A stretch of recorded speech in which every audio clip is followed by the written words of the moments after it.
बिस्मिल्लाहिर्रहमानिर्रहीम। अस्सलामुअलैकुम। ज़ुज़ै रमज़ान की ट्रांसमिशन के साथ मैं जन्नत जमशेद और मेरे साथ उज़ैर मलिक आपके सामने हाजिर हैं। नाज़रीन, रमज़ान का बाबरकत महीना तमाम तर रानाइयों के साथ जारी है। अल्लाह ताला हमें भी माह मुक़द्दस की बरकतें और रहमतें समेटने की तौफीक अता फरमाए। रमज़ान की बाबरकत सातें हमें सिर्फ इबादत की तरफ राग़िब नहीं करती, बल्कि हमें अपने इखलाक, मामलात और हकूक़ुल इबाद की अदायगी का दर्स भी देती है। आज हम बात करेंगे एक ऐसे हक़ की जिस पर दीन इस्लाम ने बहुत जोर दिया है, और वो है पड़ोसियों के हकूक। मगर बदकिस्मती से आजकल के दौर में अक्सर पड़ोसियों के हकूक को नज़रअंदाज कर दिया जाता है। ये बाबरकत महीना हमें मौका फराहम करता है कि हम अपने पड़ोसियों के हाल से बाखबर रहें, उनके साथ खैर ख्वाही करें, पड़ोसियों का ख्याल रखें और उनके साथ भलाई करें, उनके साथ अच्छा बर्ताव करें, उनकी मदद करें जितनी हो सके, ख्वाह वो मदद माली हो, जज्बाती हो या फिर समाजी। तो आज की नशरियात का बाकायदा आगाज़ सूरत निसा की आयत नंबर 36 से करते हैं, जिसमें अल्लाह ताला ने पड़ोसियों के साथ हुस्ने सलूक का हुक्म दिया है। तो हमारे साथ मौजूद हैं स्टूडियोज़ में कारी मुजाहिद हुसैन कादरी साहब, और उनके साथ तशरीफ़ रखते हैं मजहबी स्कॉलर हैं डॉक्टर साजिद इकबाल साहब। तो सबसे पहले हम तिलावत कुरान पाक सुनते हैं और उसके बाद फिर डॉक्टर साहब से गुफ्तगू करते हैं। तो बिस्मिल्लाह कारी साहब।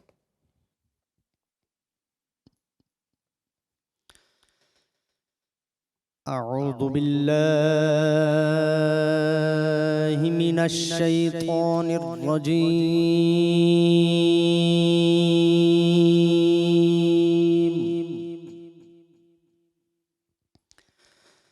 बिस्मिल्लाहिर रहमानिर रहीम।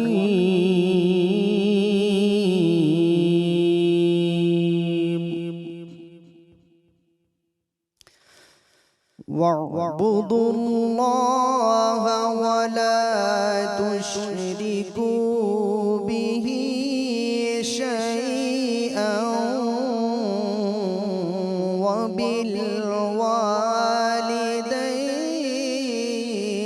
इहसाना।